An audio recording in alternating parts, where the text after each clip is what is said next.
প্রিয় শিক্ষার্থীবৃন্দ, আজকে আমি হাজির হয়েছি সেই দিন এই মাঠ জীবনানন্দ দাশের কবিতা নিয়ে। জীবনানন্দ দাশ এমন একজন কবি, ওনাকে নিয়ে বলতে গেলে শেষ হবে না। ওনার মায়ের নাম হচ্ছে কুসুম কুমারী দাস।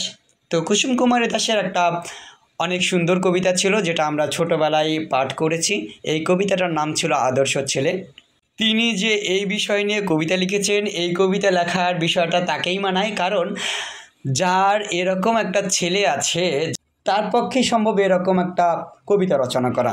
যে কবিতাটা লিখেছিলেন তিনি, আমাদের দেশে হবে সেই ছেলে কবে, কথায় না বড় হয়ে কাজে বড় হবে।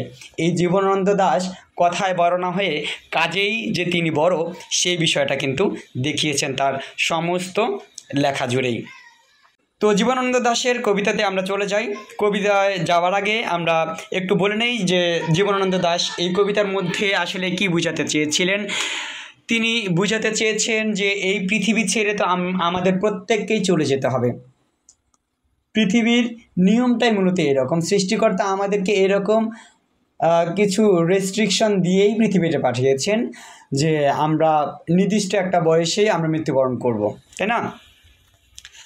তো কবি সেটাই বোঝাতে চেয়েছেন যে আমরা যেহেতু মৃত্যুবরণ করব, আমি মৃত্যুবরণ করলে কি পৃথিবীর যে অমোঘ নিয়ম রয়েছে, এই অমোঘ নিয়ম কি কোনোভাবে থেমে থাকবে? যেই মাঠের তেলে জলে আমি মানুষ হয়েছি, যেই মাঠে আমার এত স্মৃতি বিজড়িত রয়েছে, সেই মাঠ কি আমি চলে যাব এই কারণে এই মাঠের কার্যক্রম থেমে থাকবে?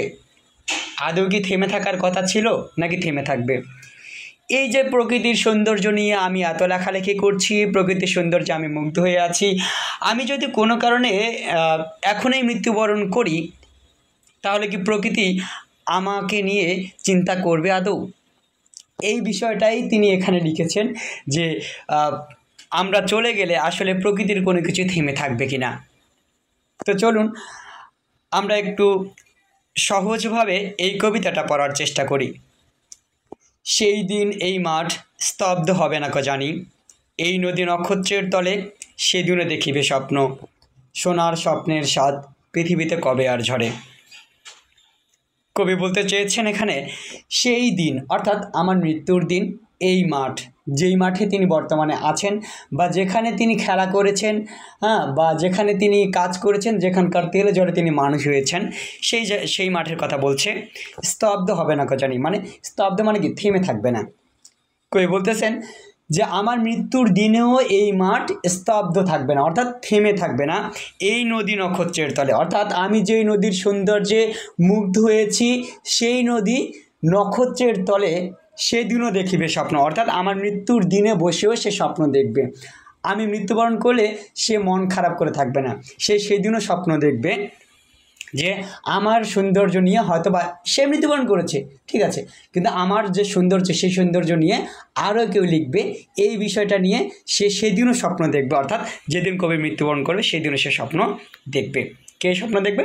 নদী স্বপ্ন দেখবে। সোনার স্বপ্নের স্বাদ পৃথিবীতে কবে আর ঝরে।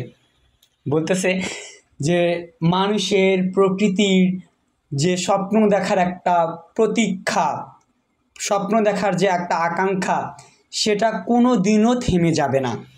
স্বপ্ন আছে বলেই এই প্রকৃতি, এই মানুষ এই পৃথিবীতে টিকে আছে। যেদিন স্বপ্ন ঝরে যাবে, অর্থাৎ যেদিন স্বপ্ন মরে যাবে, সেদিন এই পৃথিবীও আর বেঁচে থাকবে না। এই কথাটাই কবি এখানে বোঝাইছে যে সোনার স্বপ্নের স্বাদ পৃথিবীতে কবে আর ঝরে। অর্থাৎ আমাদের স্বপ্ন দেখার ইচ্ছা পৃথিবী থেকে কোনোদিনও বিলীন হয়ে যায় না। আমি চলে যাব বলে চালতা ফুল কি ভিজবে না শিশিরের জলে, নরম গন্ধের ঢেউয়ে। কবি বোঝাতে চেয়েছেন যে আমি তো নশ্বর, আমাকে পৃথিবী ছেড়ে চলে যেতেই হবে। তো আমি যদি পৃথিবী ছেড়ে চলে যাই, তাহলে প্রকৃতির যে সৌন্দর্য আছে, অর্থাৎ চালতা ফুলে যখন শিশির বিন্দু পড়ে, তখন যে সৌন্দর্য, এই সৌন্দর্য কি কোনোভাবে বিলীন হয়ে যাবে? চালতা ফুল কি তার শিশিরের জলে ভিজবে না? উত্তর হচ্ছে কি, হ্যাঁ, চালতা ফুল তার শিশিরের জলে ভিজবে। কেন? এটা হচ্ছে প্রকৃতির সৌন্দর্য, এটা হচ্ছে পৃথিবীর অমোঘ নিয়ম। আমি বা আপনি চলে গেলে পৃথিবীর কোনো কিছুই যায় আসবে না। তারপরে বলতেছে, লক্ষ্মী পেঁচা গান গাবে নাকি তার লক্ষ্মীটির তরে? উত্তর যদি আমি বলি তাহলে হ্যাঁ, লক্ষ্মী পেঁচা, আমি মৃত্যুবরণ করলেও লক্ষ্মী পেঁচা তার লক্ষ্মীটির তরে গান গাবে। তরে মানে হচ্ছে জন্যে। লক্ষ্মী পেঁচা তার লক্ষ্মীটির জন্য গান গাবে। আমি যদি বেঁচে থাকি তা সত্ত্বেও লক্ষ্মী পেঁচা তার লক্ষ্মীটির তরে গান গাবে, গান গাওয়া ছেড়ে দিবে না। সোনার স্বপ্নের স্বাদ পৃথিবীতে কবে আর ঝরে। এই লাইনটা আমি একটু আগেই বলেছি, আবার বলছি যে পৃথিবীতে যারা আমরা বেঁচে আছি, প্রকৃতি, মানুষ, যারাই আছি, যে সৌন্দর্য, এই যে আমাদের এগুলো নিয়ে স্বপ্ন দেখার যে একটা তীব্র ইচ্ছা আকাঙ্ক্ষা, এটা আমাদের কখনোই থেমে থাকবে না, এটা সদাবহমান চলতেই থাকবে। পরবর্তী লাইনগুলোতে প্রকৃতির সৌন্দর্য বলা আছে, চারিদিকে শান্ত বাতি, ভিজে গন্ধ, মৃদু কলরব, খেয়া নৌকাগুলো এসে লেগেছে চরের খুব কাছে।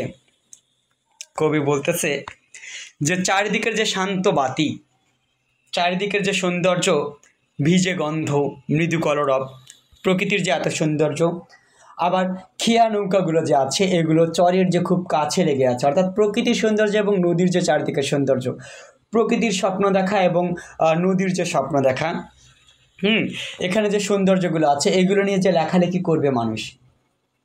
আমি মৃত্যুবরণ করলেও প্রকৃতি এবং নদীর যে ইচ্ছা, যে আমার যে সৌন্দর্য আছে, খেয়া নৌকা চারিদিকে লেগেছে এবং প্রকৃতির যে সৌন্দর্য, চারিদিকে শান্ত বাতি, ভিজে গন্ধ, মৃদু কলরব, এগুলো নিয়ে তুমি কবি মৃত্যুবরণ যদি করো তাহলে অন্যজন যারা আসবে তারা কিন্তু আমাকে নিয়ে লেখালেখি করবে। এটাই আমার স্বপ্ন, এটাই আমার স্বাদ, যে আমাকে নিয়ে অন্যজনে লিখবে।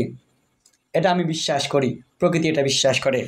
তো এটাই বলতেছে যে চারিদিকে শান্তবাতি, ভিজে গন্ধ, মৃদু কলরব, খেয়া নৌকাগুলো এসে লেগেছে চরের খুব কাছে।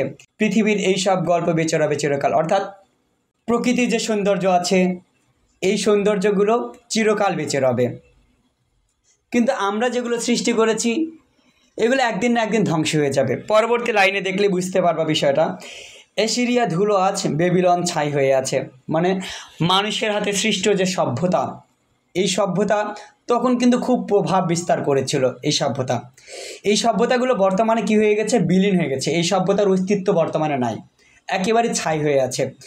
এই কথাটাই কবি এখানে তুলে ধরছেন যে মানুষের যে সৃষ্টিকর্মগুলো রয়েছে, মানুষের সৃষ্টি করা যে সৌন্দর্যগুলো রয়েছে এগুলো একদিন না একদিন ধ্বংস হয়ে যাবে, কিন্তু প্রকৃতির যে সৌন্দর্য রয়েছে এই প্রকৃতির সৌন্দর্য বেঁচে রবে চিরকাল। এবং প্রকৃতির যে স্বপ্ন রয়েছে, প্রকৃতির স্বপ্নটা কি, যে আমাকে নিয়ে কেউ না কেউ, তুমি মৃত্যুবরণ করবা কিন্তু পরবর্তীতে যারা আসবে কেউ না কেউ আমাকে নিয়ে মুগ্ধ থাকবে, আমাকে নিয়ে লিখবে। তো এই কথাটাই কবি লিখেছেন অত্যন্ত দুঃখের সাথে, যে এই নদী নক্ষত্রের তলে সেদিনও দেখিবে স্বপ্ন। অর্থাৎ আমি যেদিন মৃত্যুবরণ করব, এই যে সৌন্দর্য নিয়ে আমি লেখালেখি করছি, প্রকৃতির সৌন্দর্য নিয়ে, নদীর সৌন্দর্য নিয়ে আমি লেখালেখি করছি, আমি যেদিন মৃত্যুবরণ করব, আমি যেদিন মৃত্যুবরণ করেছি সেদিনও এই নদী নক্ষত্রের তলে বসে, মানে আকাশের নিচে বসে স্বপ্ন দেখবে যে আমার সৌন্দর্য নিয়ে সে মৃত্যুবরণ করেছে, আমার সৌন্দর্য নিয়ে আরও একজন লিখবে। তো এই ছিল আজকের কবিতার মূল বিষয়বস্তু, যে আমরা যেই মৃত্যুবরণ করি না কেন পৃথিবীর আসলে কোনো কিছু আসবে যাবে না, পৃথিবীর যে সৌন্দর্য সেটা চিরকাল বেঁচে রবে। এরকম যদি আমরা আরেকটু উদাহরণ দিয়ে বলতে চাই, যে তুমি যে স্কুলে পড়াশোনা করছো সেই স্কুলে যদি দেখো যে ফুলের গাছ আছে, এই ফুল একদিন ঝরে যাবে, আবার নতুন করে ফুল হবে। তারপর হচ্ছে ঘাস যেখানে রয়েছে সেই ঘাস দেখবা যে মরে যাবে, আবার নতুন করে সেই ঘাস জন্মাবে এবং সেই ঘাসে কি হয়ে যাবে, মানে হচ্ছে শিশির পড়বে, অনেক সুন্দর দেখা যাবে। এই যে সৌন্দর্যটা কোনোভাবেই বিলীন হয়ে যাবে না, এই সৌন্দর্য একের পর এক চলতেই থাকবে, যুগ যুগান্তরে এটা চলতেই থাকবে। আমরা চলে যাব, আবার নতুন করে পৃথিবীতে মানুষ আসবে, নতুন জেনারেশনের সৃষ্টি হবে। আসলে প্রকৃতির সৌন্দর্য কোনোভাবেই বিলীন হবে না, এই কথাটাই কবি এই কবিতা বলেছেন। তো আজকের বিষয় এই পর্যন্তই ছিল। সকলের সুস্থতা কামনা করে আজকে এই পর্যন্ত শেষ করছি। আর অন্যান্য কবিতার মধ্যে যদি বুঝতে কোথাও কোনো সমস্যা থেকে থাকে তাহলে অবশ্যই আমাকে কমেন্ট করে জানাবা। আমি আমার সাধ্যমতো তোমাদের অনেক সাবলীলভাবে সেই কবিতার ব্যাখ্যা করার চেষ্টা করব। আল্লাহ হাফেজ।